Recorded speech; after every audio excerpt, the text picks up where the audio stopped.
Welcome to our Different Brain Speakers series installment for April, Autism on the Job, Navigating Neurodiversity in the Workplace. My name is Sarai Welch, and I'm an intern at Different Brains, and I want to thank everyone for attending. We will start in just a minute, but first, my fellow intern Julia Futo is going to share some information about Different Brains. Good evening, everyone. Different Brains is a nonprofit organization that strives to encourage understanding and acceptance of individuals who have a variation in brain function and social behaviors known as neurodiversity. Our mission has three pillars. One, to mentor neurodiverse adults and maximizing their potential for employment independence. Two, to increase the awareness of neurodiversity by producing interactive media. And three, to foster the new generation of neurodivergent self-advocates. Here at Different Brains, we promote awareness through the production of a variety of neurodiverse media content, including our multiple web series, blogs, podcasts, movies, and documentaries, all available for free at differentbrains.org. All of our content is worked on by those in a mentorship program through which we aid individuals in taking the first step towards achieving their goals, finding their voice, expanding their social skills, and understanding of the professional world. Additionally, we have begun facilitating research projects to better understand the way people can maximize their potential. To find more information or make a tax-deductible donation, please visit our website at differentbrains.org. Back to you, Sarai. Thanks, Julia. Before we start, I want to invite everyone to send questions using the Q&A feature in Zoom or by putting questions in the chat box. And now I'm going to hand it over to our moderators for this evening, Lyric Holmans and J.R. Reed. Hi, I'm Lyric Holmans. I am a late diagnosed multiply neurodivergent adult, meaning I have an autism diagnosis and I also have an ADHD diagnosis. But the late part is I didn't find out I was autistic until I was 29 years old. I use they, them pronouns as I am also a non-binary human. And I am a light-skinned mixed race human in my mid-30s with short green, purple, and teal hair shaved on the sides and glasses. And I'm currently sitting in our RV, and we are full-time RVers. Currently, we've been staying near Austin, Texas, and I'm going to pass to my fabulous co-host, JR, to do a brief introduction of himself as well. Well, Lyric, not that this is a competition, but I'm also a late diagnosed person on the spectrum, and I was 46. So I got you beat by 17 years being shoved into a neurotypical world. I am an autism speaker, self-advocate, and writer. And I just want to mention that Lyric and I are starting a podcast here on Different Brains in the next 4 to 5 weeks. So it's called Examining Neurodiversity. If you do not subscribe to the Different Brains newsletter, please do so that you can get informed of when we start. Well, let's move on to... you just told me how to pronounce your name, and I don't remember. Maisie. I was going with Maisie. I swear I was going with Maisie. Thank you so much for having me here. My name is Maisie Sotantio, and I think I'm going to win. I was super late diagnosed. I was diagnosed at the age of 50. So there you go. Super late.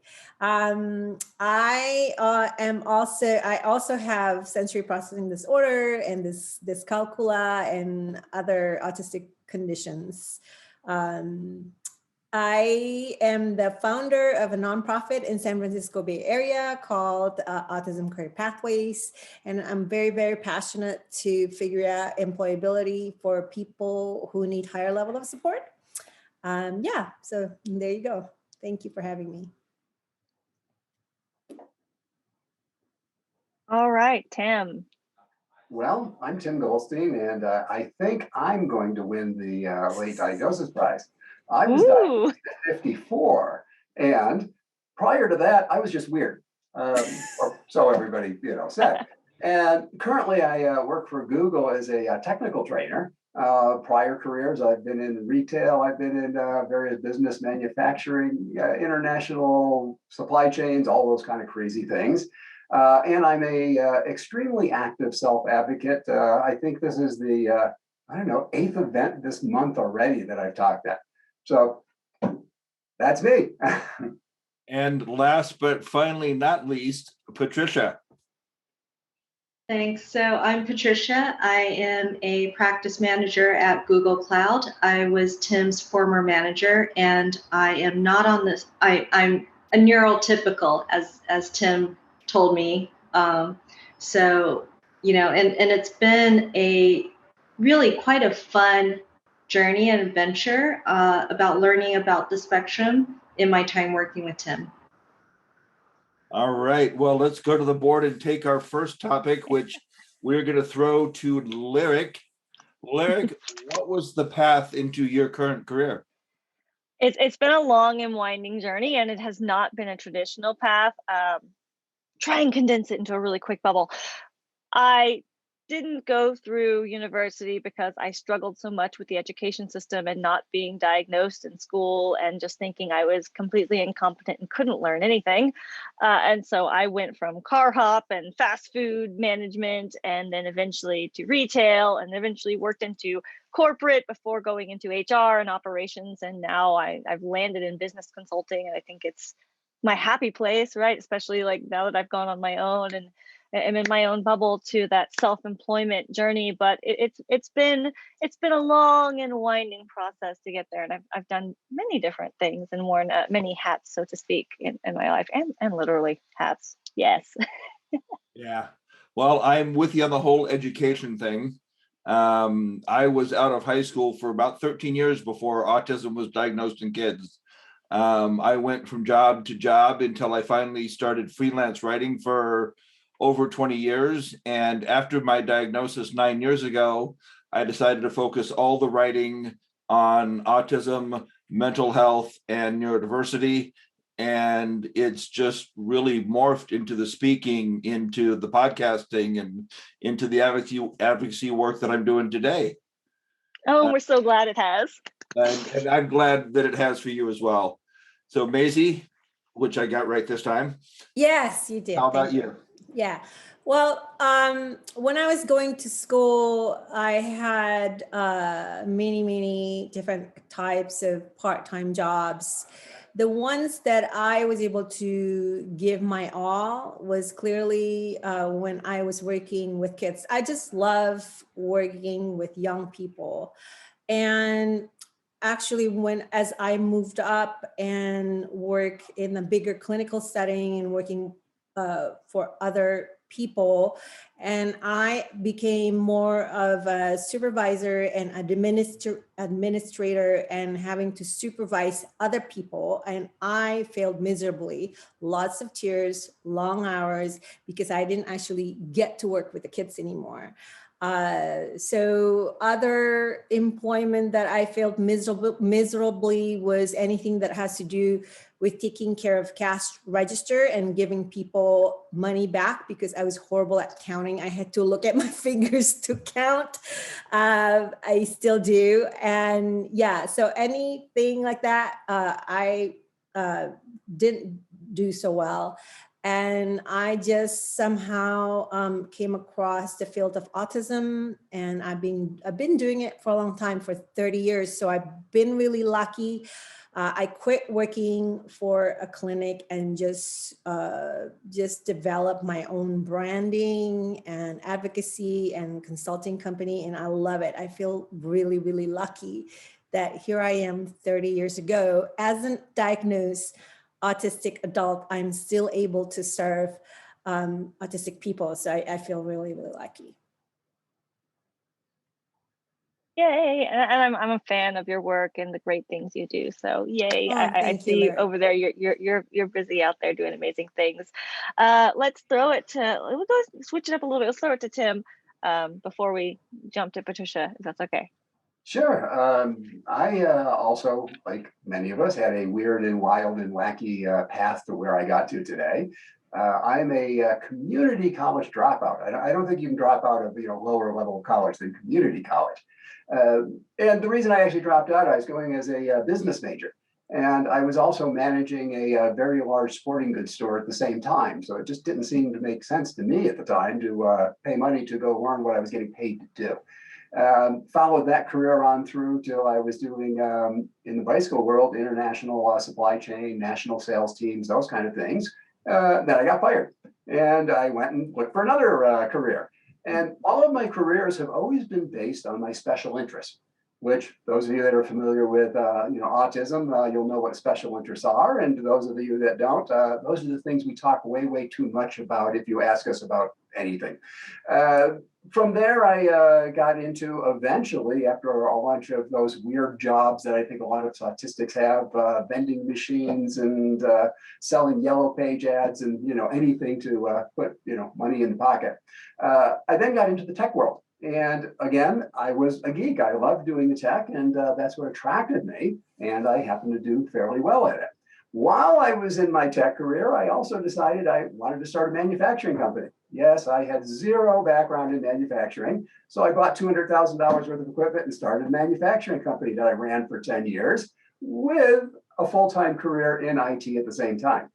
And that's actually the story of how I got diagnosed. I finally burned out, broke down, and ended up in the mental health system and found out I was autistic.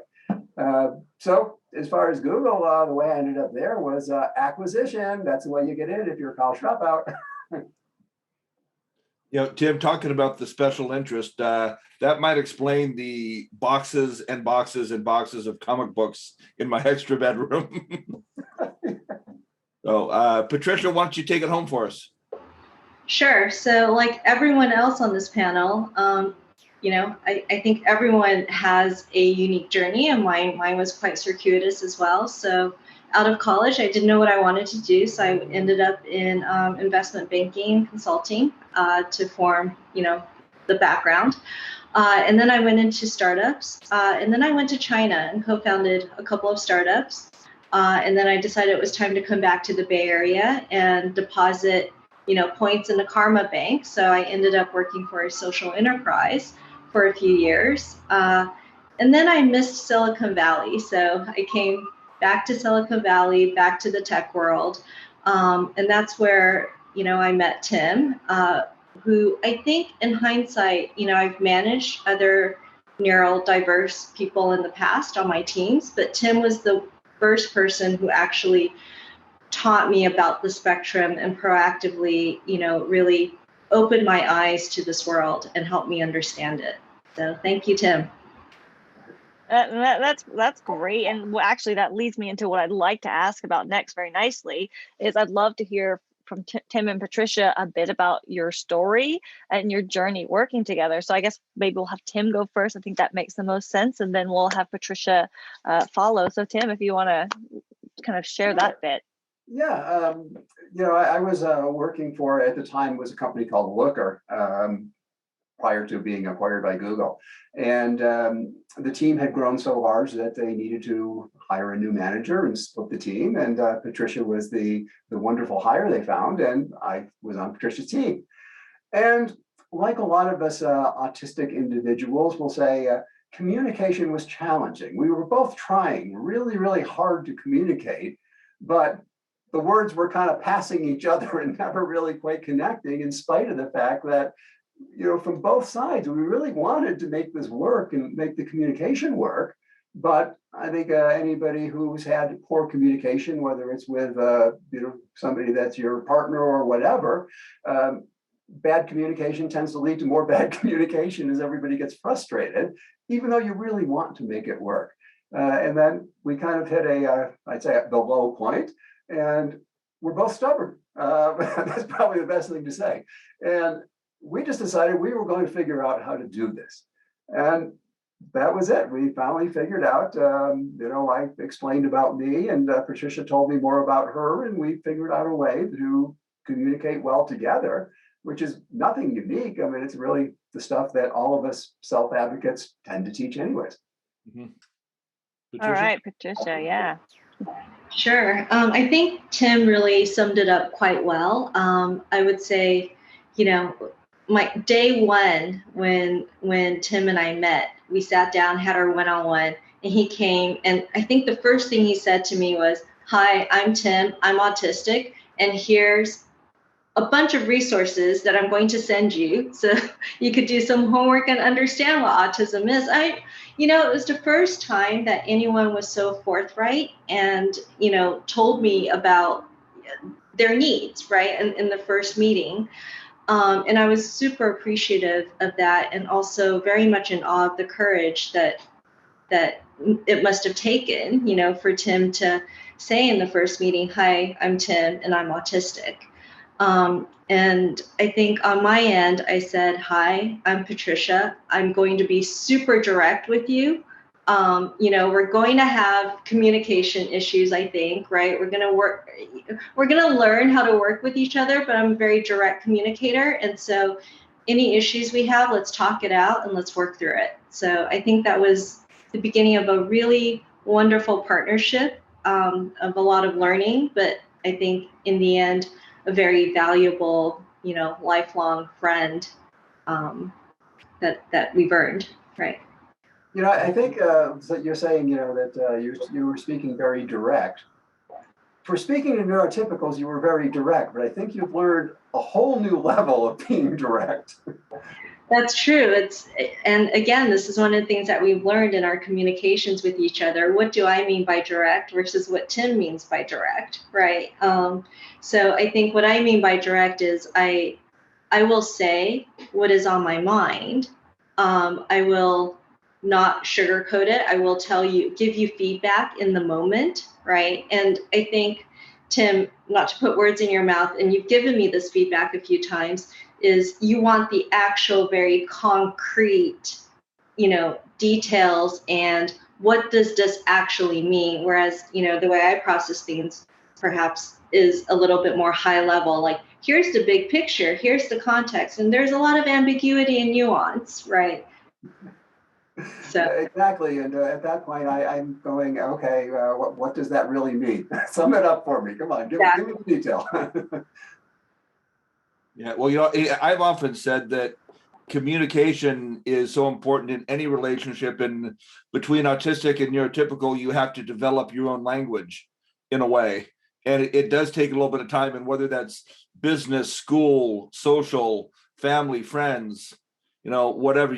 And I applaud you both for taking the time and making the effort to develop your own language. So, Sarai, you going to come back and join us here and share any questions that have come in? Yes, absolutely. Okay, so our first question is two questions from Victoria Brunner. Her first question is both questions are for Tim. The first one is, what do you mean by technical trainer at Google? Well, in Google, it's cloud division I work for, and technical trainer means that we teach both companies and what we call training partners, who then teach companies how to use the various Google products. The specialty is the Looker product that was the company that they acquired. So obviously that was the one I know the best. So technical trainers just teaching technical stuff to primarily companies. Her second question for you is, as an engineer and a person in the tech industry, I want to ask, what do you manufacture at that company you had for 10 years? Well, what I manufactured, again, it was for special interests. It was my hobbies that I got too carried away with. And what I made was two different things. One's going to sound almost semi-normal, and that was, you can buy little miniature metalworking machines, lathes and mills, and there's very few accessories for them. So I just went through the catalogs of all the big accessories that you can buy for the big manufacturing machines, and I went and designed and marketed small versions. The other part of the business, though, same time, was rubber band powered model airplanes, and both an outdoor brand company and ones that you fly indoors. Okay, our next question is, I'm not sure if you will be taking questions. I was wondering if anyone could speak to workplace discrimination or trauma in the workplace. My career has been in state and local government, and I've had accommodations denied and withheld and have fought for acceptance in every job I've ever had in government and had to leave. The multiple experiences of discrimination and having to job hop has left me so traumatized. I don't work in tech, I work in the field of public health. How do I change careers to find a more tolerant workplace? I think that's got Lyric's name written all over it. Yeah, I know. It hurts because I've been there in a similar position as like what led to my discovery is I had needs I one first didn't understand in the workplace, and then I was thinking, oh, maybe I'm autistic, and then I went through the diagnostic process, found out I was autistic, and I was like, okay, now that I know I'm autistic, I'm gonna be able to get my needs met because I'm gonna, it's the law, it's protected, it's disability.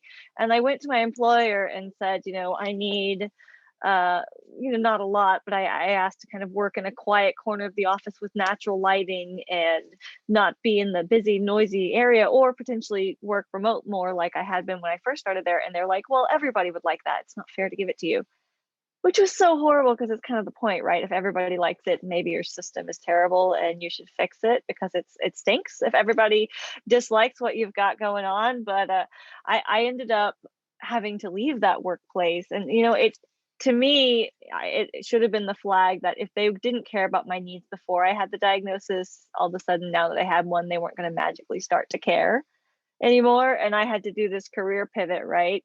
And so I thought that was my dream job, which is why I burned myself out and made myself sick, because I was like, I'm going to conform, I'm going to be what they need me to be, the square peg round hole thing, fitting the square peg into a round hole. It damages and destroys the peg, they say, right? I was destroying myself as a peg. And so really I had to go back to, since discovering I was neurodivergent, evaluating what it is I'm good at, what it is I'm bad at, stop trying to compare myself to neurotypical people and neurotypical standards, and embrace those weaknesses and say, okay, these are things I probably shouldn't do. They're not my wheelhouse. And that's okay that these aren't my skill set. What am I really good at, and what do I love doing, and what is something you can do that when you do it, it's going to recharge you and invigorate you, and it's not going to drain you down and wear you out.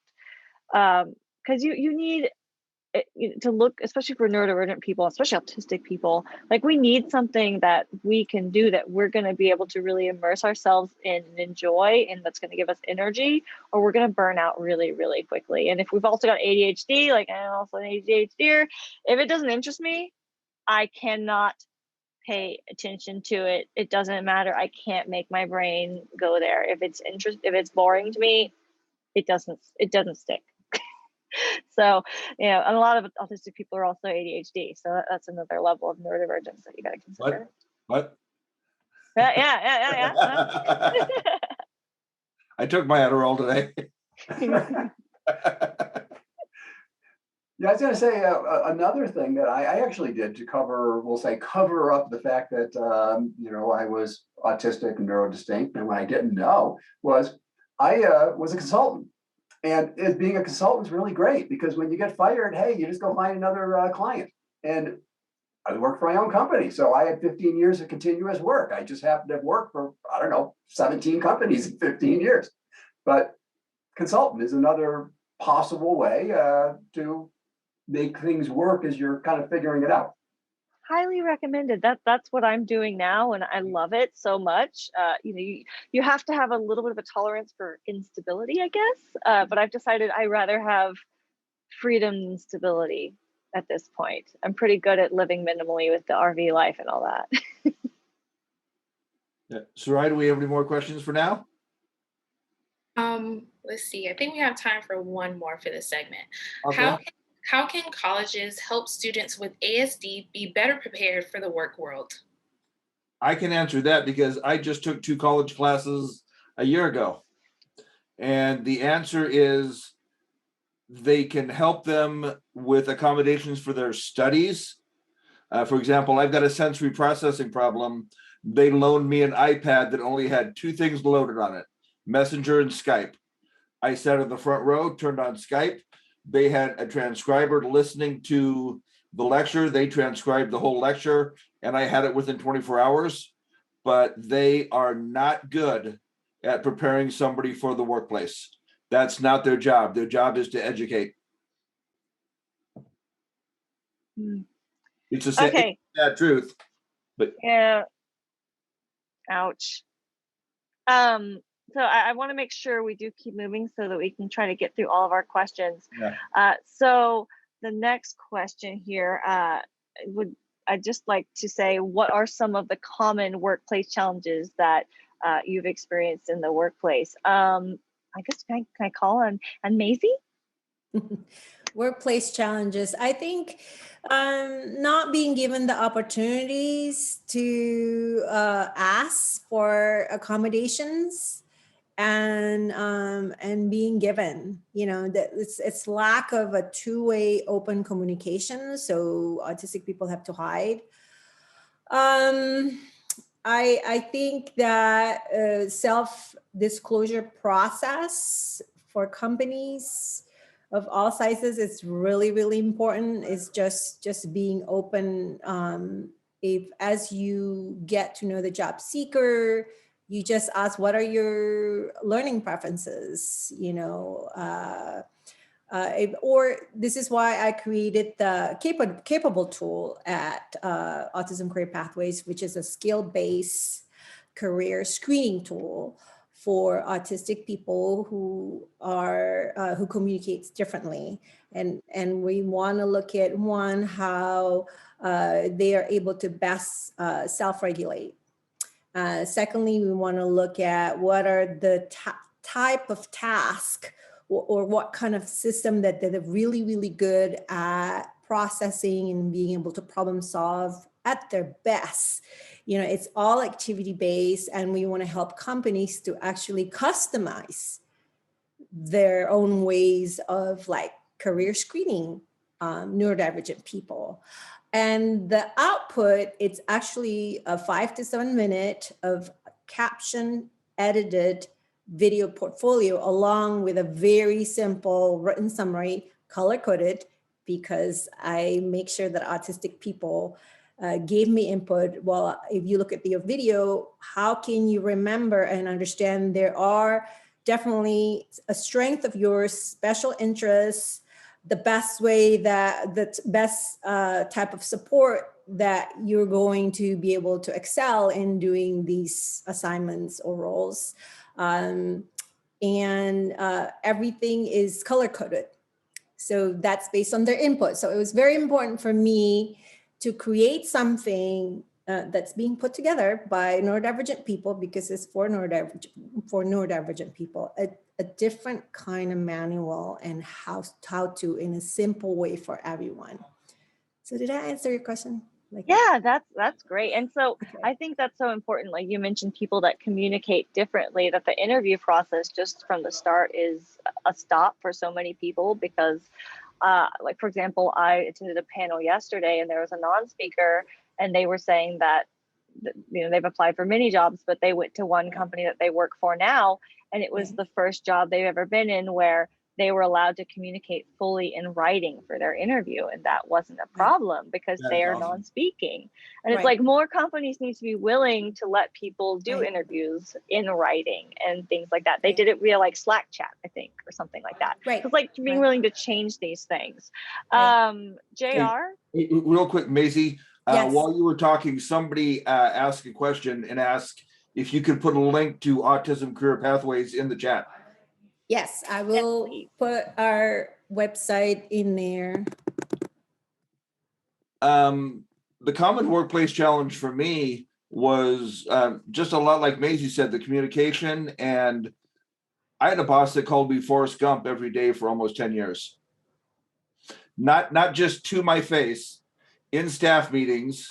I was a sales manager to my employees, and yeah. So, and that was finally the last straw. That's why I said, you know what? I know how to write. I've written, part-time for different magazines and stuff. I'm going out full-time as a freelance writer.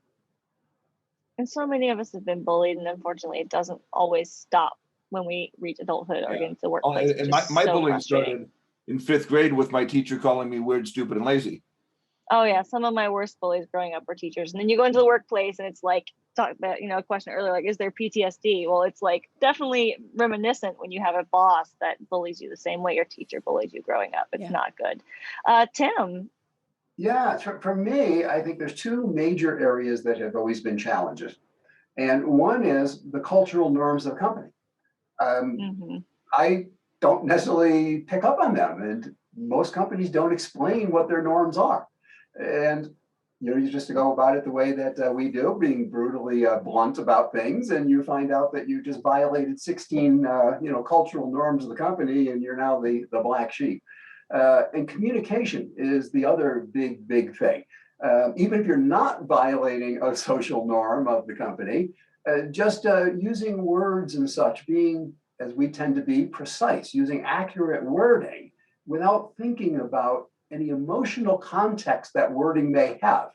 So if two of us autistic individuals were chatting, we'd be perfectly fine. But other people are wondering, why did you say that way? How could you even say that in front of somebody?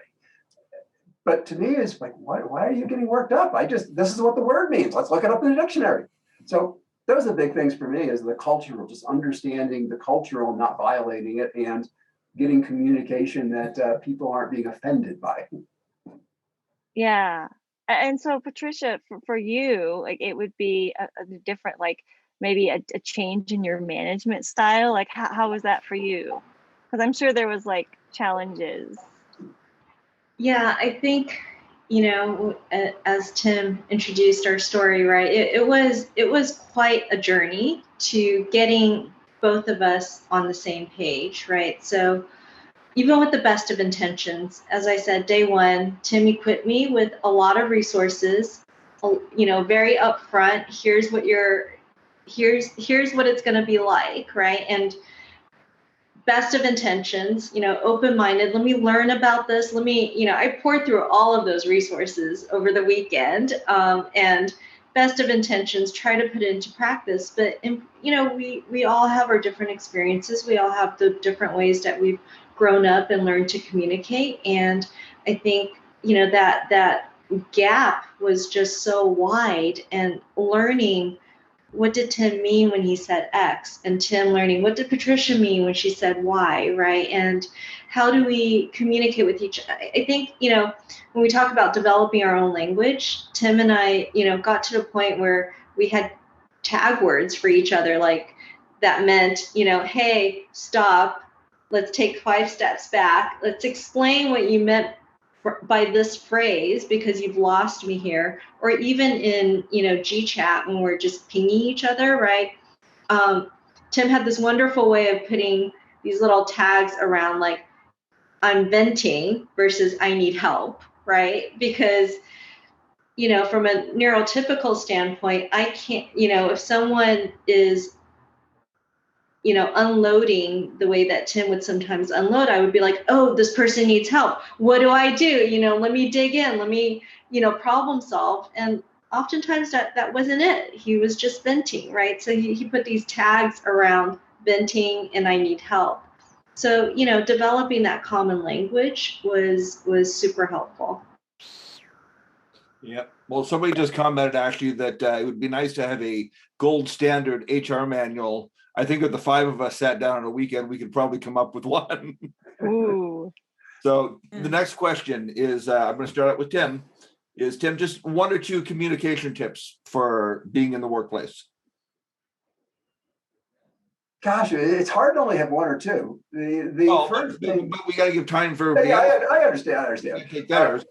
The first thing I would say is, as autistic individuals, I think we tend to try and give too much detail because we need the detail to understand. So we think they need the detail also.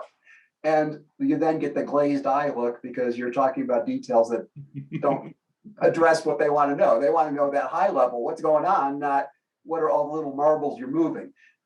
So I'd say that would be a tip, is learning to say the least amount and then ask, was that enough or do you want to know more? And if they want to know more, they'll say, and more often than not, they say, hallelujah, you asked, now we can move on to something else. Then the other thing would be being very careful about picking words that are the words that are normal for that organization. So if you have a PhD education, don't use your PhD words on everybody, or they'll think you're an arrogant jerk. So talk the language that everybody else talks. Okay, Patricia? I would say, what was most helpful for me in terms of my relationship with Tim was just how upfront he was.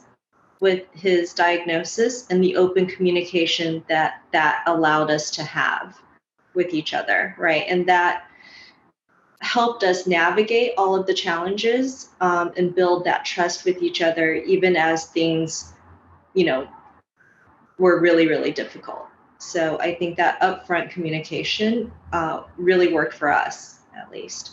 And being stubborn was really good for both of us. Being stubborn was really, really good for both of us. Neither one of us wanted to give up because we could understand the positive intention the other person had, right? So with that in sight, neither one of us was willing to give up on the other. So Maisie?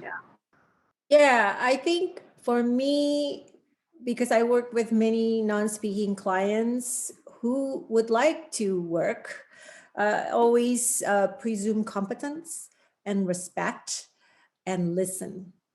And just because someone communicates differently, it doesn't mean they don't have brilliance that you would be jealous, So like everyone has their own brilliance.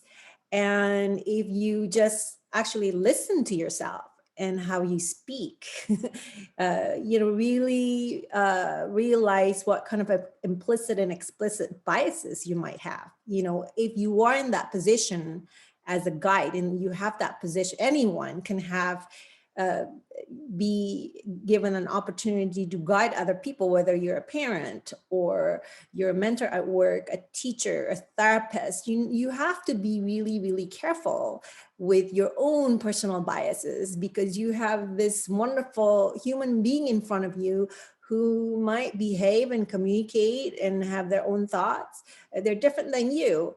So I would say be really aware of your own mindset to begin with before you open your mouth, because you're going to be the one missing out on that person's talent. Okay, Lyric, you want to add anything? Agree.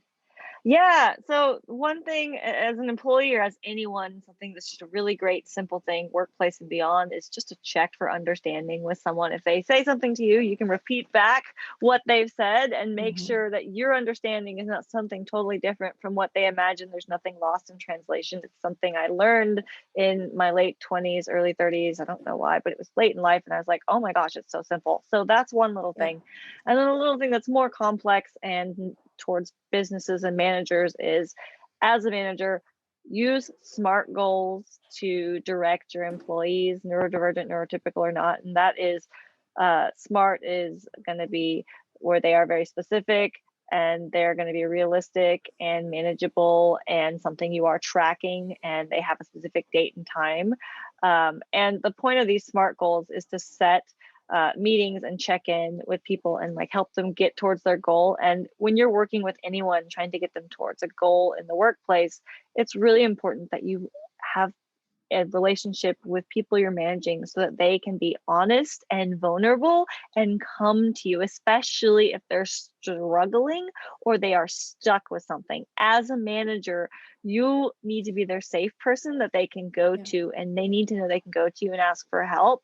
Unfortunately, with neurodivergent people especially, sometimes we have these workplaces where you have to put on this brave face and act like everything's okay all the time. We can't ask for help. And anybody who has a disability, whether it's, being a neurodivergent or something else, we need to be able to ask for help, because sometimes we're going to struggle with things that the rest of the population isn't going to struggle with. And if having a weakness is a shameful thing, we can't speak up and ask for help, especially if we're asking for help with something that other people are going to be like, that's easy. I don't know why you need help with this simple thing. And I put this in air quotes because simple is very relative, depending on the perspective and who you ask. So that's just something I'd say to consider. And I don't know if there's anything else you want to add before we jump into the next question. I just have one golden nugget, and that's don't call people dumb. Yeah. No kidding. Can I just also add something real quick? A lot of neurodivergent people, they have hidden needs that they don't know, they're not aware about. Like, so they don't know that they need help. They don't know what things are helpful to them. So it would be wonderful if a supervisor or manager are trained differently to observe and to be able to pick up certain things. and be able to redirect an autistic employee to be able to have sensory breaks, for example. So one of the jobs that I really excel was actually in retail, because I was on my feet. I had movement breaks all day long, and they had me. It was an Italian clothing store, and my job was to fold the sweatshirts, and all the B's have to line up on all the colors. And it was very easy to teach me, because every time we have a new shipment, my manager would just have me memorize, well, this outfit go together, and I work really, really fast. But I had that job for 2 years actually, because I didn't know why I was able to hold that job for that long, because I was able to line up, was able to, always moving around, and and they never had me close the store. So I didn't have to, figure out the accounting and stuff like that, which is great. Yeah. Oh yeah. I mean, that's so relatable too, because I feel similar. It's like I could be exposed to environments that I can't tolerate in an office environment when I have to sit still. When I worked retail, and especially when I was in fast food and I was roller skating all day, when I was a car hop, when I was in my teens, that was like one of my favorite jobs ever. And I always joke that I'm going to go back and do that again. All right. I think we have time to jump into a question break, right? If we can have our wonderful helper pop up on here and read us questions, because I'm sure we've got some coming in. Hi.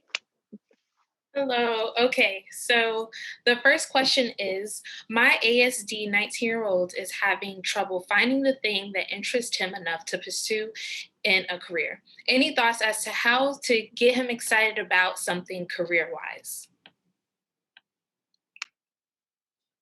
Well, I mean, I was just going to say, to me, you just got to expose them to enough stuff that they find something that they like. And then not question what it is they like. It might be weird, but guess what? People make money at weird things. Yeah. Yeah. Sorry. No, go ahead. I can probably jump in, because I do work with families and parents of autistic young adults. One is that you can't make somebody develop interests. You have to observe and encourage them. And that's really, really important. So it could be anything, really. It could be, I'm trying to give an example. Like my son really loves spinning things. He loves to watch anything that spins around. And we actually play the games with him when he was younger. And now it has evolved into watching stadiums, because it's circular of different shapes, So all we can do, I think, as parents is really make it shared experiences. And we, as the adults, can also share what we're interested in. And maybe it could be, our thing together, whatever that may be, So I think a lot of autistic young adults, they don't really they push back a lot, because like all growing up, they just have a lot of people telling them what to do. So if they do have special interests, they don't want to share it. It's just my thing. It is my safe zone, which, well, it makes sense to have that. So I think just my suggestion would be to be observant and to just share your special interests too, and just hang out with your autistic family member. Yeah, and that type of consulting is what I do. And a lot of the things I ask them right at first is, tell me about a typical day. What do you do? Because then you can kind of find out what their interests really are. They may not realize they have an interest. Maybe they spend the day cleaning their room or cleaning the house, or maybe they sit around playing video games, or, maybe they spend the day reading. Well, those are interests, and those you can find ways around all those. I mean, Tim, when you and I were in our 20s and 30s, there was no way somebody could make a living playing video games. Now they can, Mm-hmm. So, oh, go ahead. Sorry. If you dig down, you will find interests. Yeah. And I'll say too, you can kind of think of it as, it may not be the thing you think it is either. For example, my consulting business and my education and training is not because I love consulting. It's because I am a writer and I've always loved writing, and I use the skill of writing to write and create content. And so I create these stories and I design these PowerPoints. And so I'm an artist, I'm a writer, I'm a creative person. And so that is what I really am, but I've used that to get into the door and do business consulting. I'm also obsessed with autism and neurodiversity, and obsessed is not too strong of a word in my case. So that I've used that and like shoveled myself into the niche because it's all I'm thinking about any day. Might as well do something with that if that's all I'm Mhm, going to think about, you know? mhm. All right, Okay. Sarah. We have time for one more question for this segment. I am building a neurodiversity inclusion program for VMware, a tech company. What is your recommendation for neurotypical interviewers? Well, I Anyone guess want to go I'll first? throw something out there at it because I taught that at Cornell one time, at one session. And the big thing is they've got to not force the person to try and respond, answer, work with things that the person is challenged by. If the person is challenged looking you in the eye, don't go and decide that they're not engaged with you because they didn't look you in the eye. So really, I think the primary thing interviewers need to learn is what are the traits, the habits, the just way people are that fall into the category they're interviewing so that they can respond appropriately instead of making erroneous conclusions off of something that didn't mean what they're thinking it meant. I'll add something just really quick and simple, down and dirty.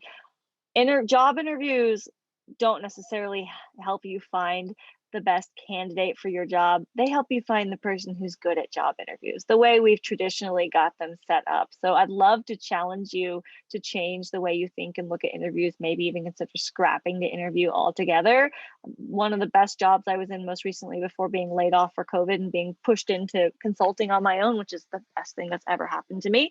I did like this part-time work trial where I was working with them on a project base, and then they started to see what I could do, and then I had a full-time job in like a couple months, and then I went from working on this one project to marketing manager to VP of marketing, and then I was designing and delivering training in that company before the world shifted and everything went into a different spin very suddenly last year, and here we are, which like I said, I can't complain at all. But it's we got to change the way we do this, and some of these systems are so broken that maybe they could even be scrapped. Yeah, I've heard of some companies that are just having interviews on a neutral site, like they're meeting at Starbucks or someplace to take a lot of the fear out of the interviewer or interviewee. So they're not going into an office where they know they're surrounded by the enemy. Mm-hmm. And that can be good or sorry. bad. I was gonna say that could be a sensory nightmare too. Go ahead. Oh, no. I agree, but at least it's getting some of the fear away, and it is one thing to at least think about. Yeah. Oh, totally. And we've done those too. Go ahead, please. I was just gonna share that as part of the career screening tool that we provide, all of the job seekers are told to start with an activity that they know they're really, really good at. So everyone actually comes into the interview just doing their thing. And the feedback I got was that was a game changer to be able to start with something that you're really good at. So it's really fun.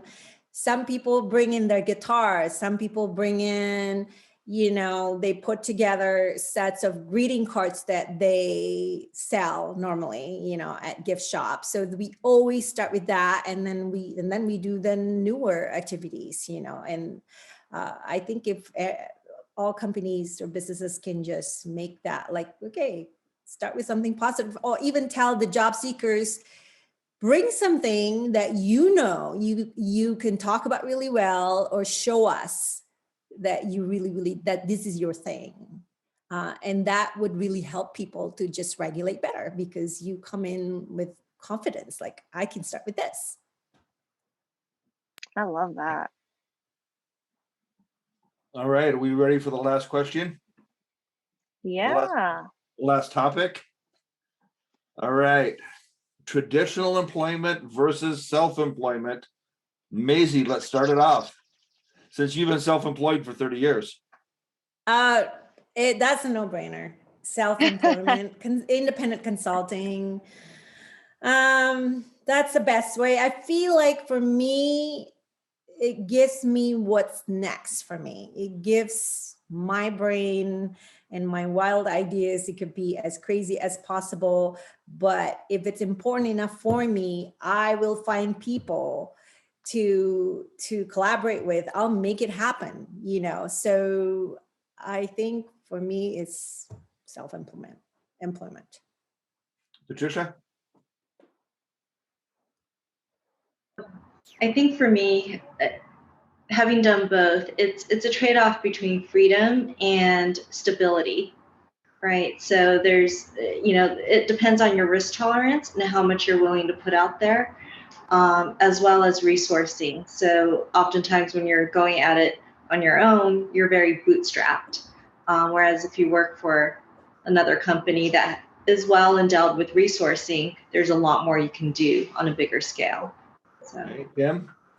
Well, I very much like self-employment, and I, echo very much what Patricia just said. But the big challenge when I talk to a lot of people, not just neurodistinct, autistic people, just people in general, is they don't understand what's all involved in being self-employed. You have to understand marketing, you have to understand sales, you have to understand taxes, you have to understand legal, you have to understand accounting, you have to understand, so many different things on top of whatever the business actually is. And I think that's where a lot of people have challenges, is they just don't have that whole range of skills. And as Patricia said, you tend to be somewhat strapped financially when you're self-employed. So you can't just go out and hire all the experts and, get yourself a lawyer and get yourself an accountant and get yourself a marketing agency. So you become a one-person shop, and that can be, let's say, a little draining at times. Yeah. So, Lyric, I think we know your answer, but how about give us some reasons?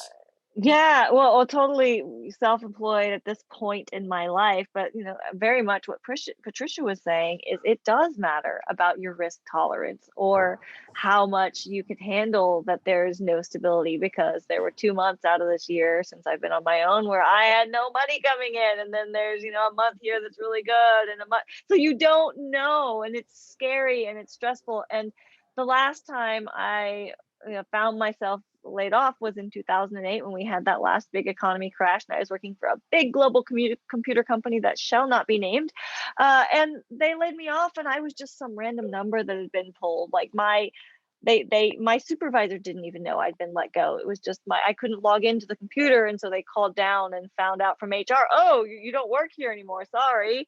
And some stranger let me go. It was horrible. And then I got laid off recently from a small business over Zoom, and we cried together, and we're still friends, and we still do work together, and I'm an independent consultant for that company now, and we're still going to be close. It's like we've developed a relationship, but now, because I'm at a point in my life where I don't have a mortgage anymore. We had recently downsized and moved into an RV and decided we wanted to do this minimalist thing and live really small and not live extravagantly. We had made the choice before I was let go due to the first round of COVID layoffs that we tried for many months not to do. It just became inevitable eventually. And so I was pushed into the nest of being on my own, and it was like, okay, well, it's sink or swim now. I've got to give it my all, and I'm so glad it happened. And now that I've tasted this, someone was joking the other day on a Zoom with me, because that's all we do now is Zoom after Zoom after Zoom, is like, oh, you're completely unemployable now that you've tasted the poison, the forbidden fruit of being your own boss. But it's just not having that pressure. Like, for example, I was telling my partner today, like I've been working since 5 a.m. this morning, and now it's almost 7 my time here, that I can go and I took a nap after my first or before my first large event this morning because it was a really big event with a lot of people. And then I took another break, and then we went for a drive and went and got some snacks and drove around and took a mental break again before this one. And if I was working in another company for someone else where we're responsible for bringing in revenue together to put food on everyone's table, I would have felt guilty going off and taking enough of a break to between those things. Whereas I didn't feel guilty because I'm driven by making sure my mental and physical health is okay and my needs are met. Whereas before I neglected all of my needs on behalf of my employer because I just thought that's what you did. Because that's what a lot of us think. That's just what you do, right? Yeah. But it shouldn't be. Well, and for me, I definitely say the self-employment, because just like you, when I speak to large groups, I can build in that downtime afterwards for my brain to reboot and for me to recharge. And just, I was thinking while you were talking that for the podcast, it's going to be kind of cool to have it coming from an RV in Texas and a log cabin in the Ozarks. Oh gosh. How cool is that, right? It'll be real cool once I start traveling. We'll have a where in the world are Oh, you hey, today? there we go. Where in the world is Lyric? All right, Sarai, we got some final questions. Yes, we do. Okay, so for the first question, any tips on how to navigate requesting specific work accommodations, sensory issues, etc., without disclosing while not being seen as dramatic or high maintenance? That's hard. So I mean, you can talk about sensory issues without necessarily disclosing them. For example, in my case, fluorescent lighting and bright lighting gives me migraines and headaches, and so I have a lighting sensitivity. And I would say, hey, in order to work in the space, because this type of lighting will make me sick and I'll get headaches from that, I need to turn that off or modify it. So that I can show up and do my best work. You always got to kind of throw it what's in it for my employer. Like what, unfortunately, companies are always looking at the bottom line, right? Or like with sound, it's like you don't want to out yourself and say I work best if I am able to work in a quiet space, free from distractions, or with noise canceling headphones. So you can describe the specific need you have, what it is that why you need it, not necessarily like I have this diagnosis, but to help me so I am less distracted so that I can focus, so I don't get a headache, and describe why you need it and then what it is that you'll be able to do if you have your needs met, and very just simply outline your needs as a human versus these are my needs as someone with a disability or a diagnosis, because a lot of us may not even be diagnosed or if we even know we're neurodivergent, right? Because that's I didn't we talked about how late a lot of us found out earlier. Well, and remind your employer that the average accommodation is between $250 and $300. So it's not going to affect their bottom line as much as they probably think it is. Oh yeah, especially like turning off a light that costs nothing. That's going to save you money, right? Yeah. or movement breaks, or being able to stand up and do your work standing up, or wearing earplugs would really help me block out the sensory distractions, actually. So Okay, for the next question, primarily for Tim or Patricia, this week and next, I happen to be in the preliminary stages of a neurodiversity hiring initiative where the ultimate employer at the end would be in the tech industry. Would you happen to have any advice to survive in or successfully navigate the industry with opportunities for improvement in the industry specific skills like coding, software, etc.?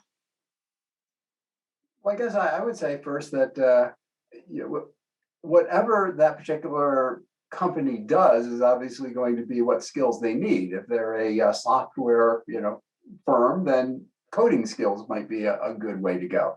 If they're an engineering firm and build hardware and microchips and such, then that would be learn something different. I'd also say, maybe we know that person and could put in a good word for you too. But really, it just comes down to every company is looking for something a little different, but mostly what they're looking for in those programs is, are you a person that they can work with?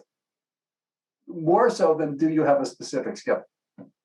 Yeah, I would agree with what Tim just said. I think although having specific skills are actually important that are role related, right? You have to be able to demonstrate that you have the foundational knowledge to be successful in the role.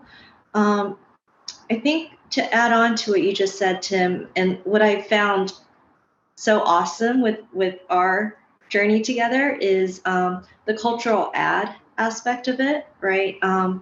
I think you bring such a different perspective, and it's, sometimes light bulbs go off, right? Because we think differently, so I may not necessarily have thought things through the way you think things through, and that's a spike, and that's something that any smart employer would lean into. And that's neurodiversity at its finest right there.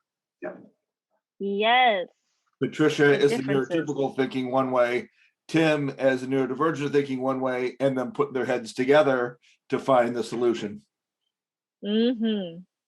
Neurodiversity includes all of our brains, and the beauty Yeah. that is our different strengths and our different weaknesses and how those things complement each other.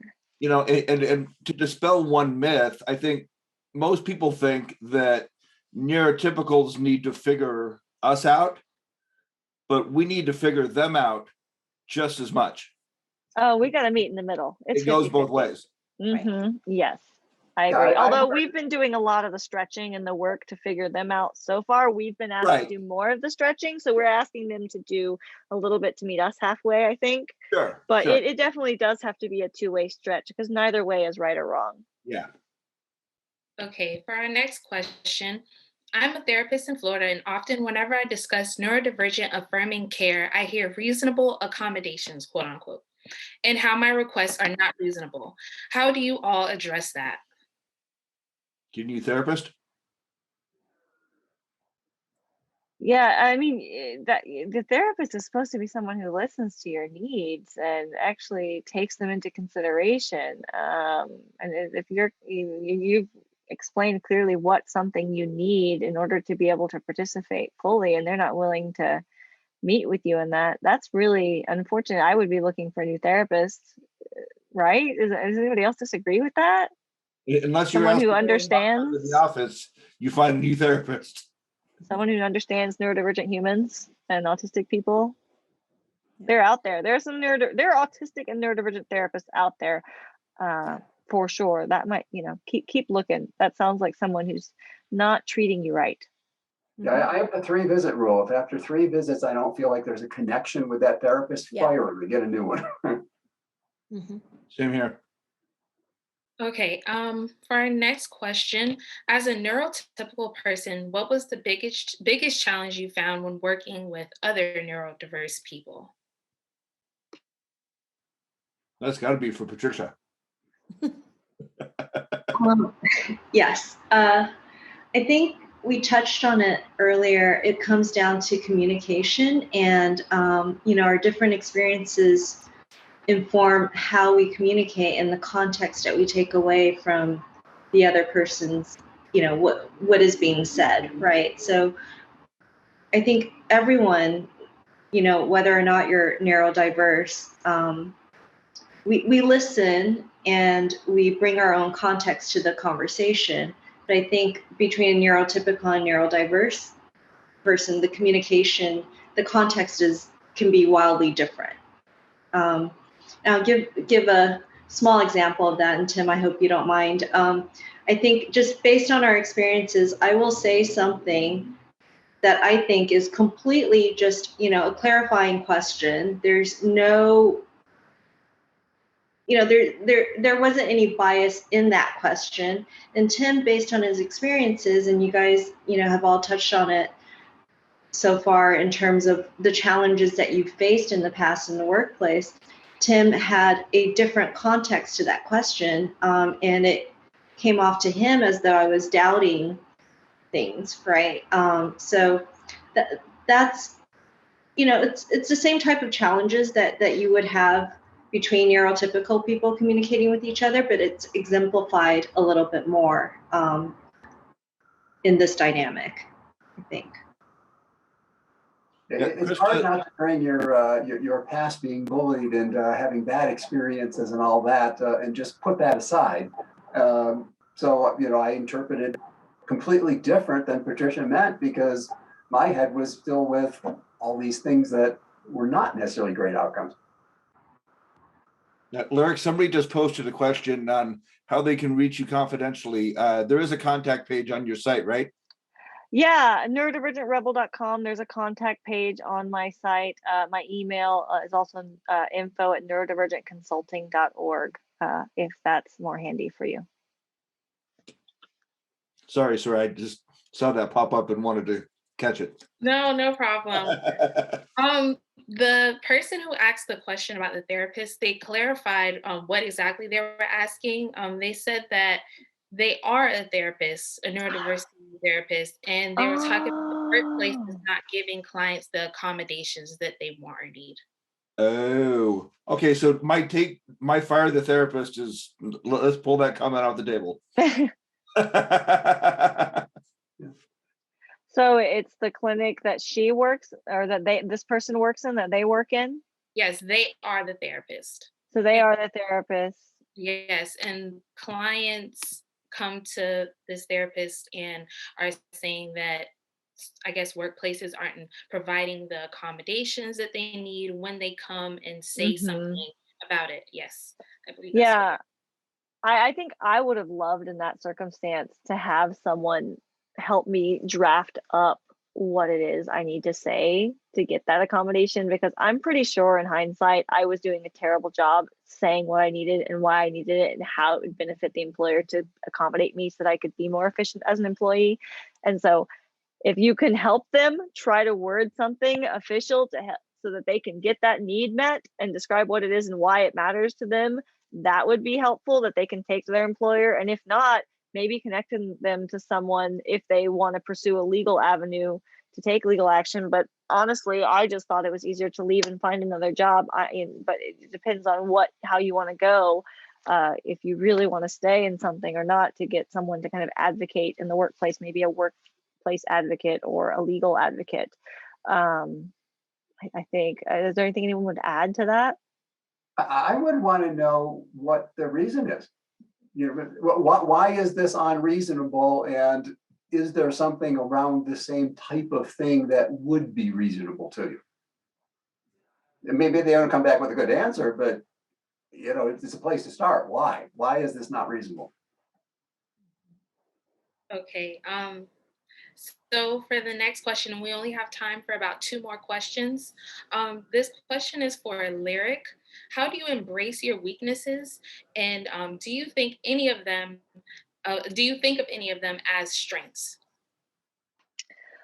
Well, yeah. So embracing weaknesses, it's really, I've really had to retrain myself and remind myself constantly that strengths and weaknesses are neither good nor bad. They are just part of the human experience. We've all got them. And they're all different. When you're neurodivergent, your profile of strengths and weaknesses tends to be a little bit askew from the profiles of the strengths and weaknesses of the neurotypical people around you. And like, for example, one's weakness that is totally, well, maybe it's a two-sided coin thing too. Most of them actually are two-sided coin things if you look at them. For me, is I am never going to be a good proofreader. I can't. And I had one job and it killed my soul because every review, I'm a perfectionist and an overachiever, and I was never getting in trouble at jobs for things, but I would always have marks off for, there was a typo in this email. We saw this typo here. There was this typo here. Because my neurodivergence, like I can't see these. I'm hyperlexic, so I literally digest things paragraph at a time. My brain corrects the typos. I don't see them. I even took classes to try and fix this and learn to be a better proofreader, which it did nothing. It was just a big waste of my time. And I was so anxious about these stinking typos that I got to the point where, wow, now it's better. Thinking about it's better now. But for years after I left this job, I would send an email and panic and retract it and reread for typos and then send it again and then panic again and reread it again at least 3 times before I could send a dang email, because I was so freaked out because of this little weakness. And now I know, and maybe this is why I have peace, it doesn't really matter that much because so many people are good at proofreading. When I worked in a company that helped me kind of get over this, it was like we had everyone on the team, neurodivergent or not, if you were sending out an important document, it had to have a second set of eyes on it. And it was someone who was declared good at proofreading and loves to do that. And so we operated in that organization based on our skills. We had people do the things they're good at and the things they love to do, and people were honest about their weaknesses and what they hate doing at work. And so you would pair them up with people that like to do the things they hate doing. And it was a great way to divide and conquer tasks in your workplace, especially in a small team of less than 10 people. To have us really, really passionate about the things we're doing. And I realized, like, okay, it doesn't matter, that I have this one random weakness that other people don't have. But then you talked about things that are double-sided, so double-edged, like my ability to not let things go. I will make myself a crazy person if I am obsessing about a problem I can't solve. And that sucks a lot because I can't let things go. But I can't let things go. So I'm also a really good problem solver because I can't let things go. So a lot of the things have two sides to it, or they are small things that for a while in my brain, I had magnified them and I thought they were bigger deals than they actually were. And so I just try to focus more on what I'm good at and what I love doing now, and don't worry about so much about what I'm bad at, even if people are trying to remind me. I'm like, yeah, okay, that's fine. I'm going to worry about what I'm good at right now. I'm going to be in a happy place. So, Lyric, let me ask you, the things that you can't let go, do they come popping into your brain as soon as you lay down into bed? Oh, of course. Isn't that why we all have insomnia? Yeah, same here. I went through a spell that's been over for 2 nights, but I slept 3 to 4 hours a night for 5 straight nights because I could not get those things out of my projects I had to do, articles I had to write, speaking engagement I had, last minute changes to a presentation, all those things that I just had running through my head, and I could not stop them no matter what I did. Yeah, you've got to complete them to stop them. Yes. And I actually got up at 2:45 in the morning and wrote a blog post so I could hopefully go back to sleep. That's why I'm up at 3 a.m. every morning. That's why I'm falling asleep at 3 a.m. every morning. Yeah, we just flip it. Okay. Right. Sorry. For the last question, we have from Preston Fitzgerald. I'm interviewing for an internship tomorrow afternoon. How should I tell the interviewer the right way that I might need extra accommodations to do the job correctly? Let me say, I hate to say this, and I've changed my answer to this very recently. If you don't need accommodations in your interview, I don't know if I would reveal it early in the process. I was fortunate to be lucky in a few jobs and disclose in the first round of interviews. But since I was let go from my previous employer last fall, I did apply for a lot of jobs, and I just put a little note that I was autistic on the application before they got to meet me and know who I am and really know me. And I only got very small callbacks, 2, maybe 3, and they were scammy companies that were commission-based pyramid schemey things. Nobody wanted to call me back when I told them I was neurodivergent.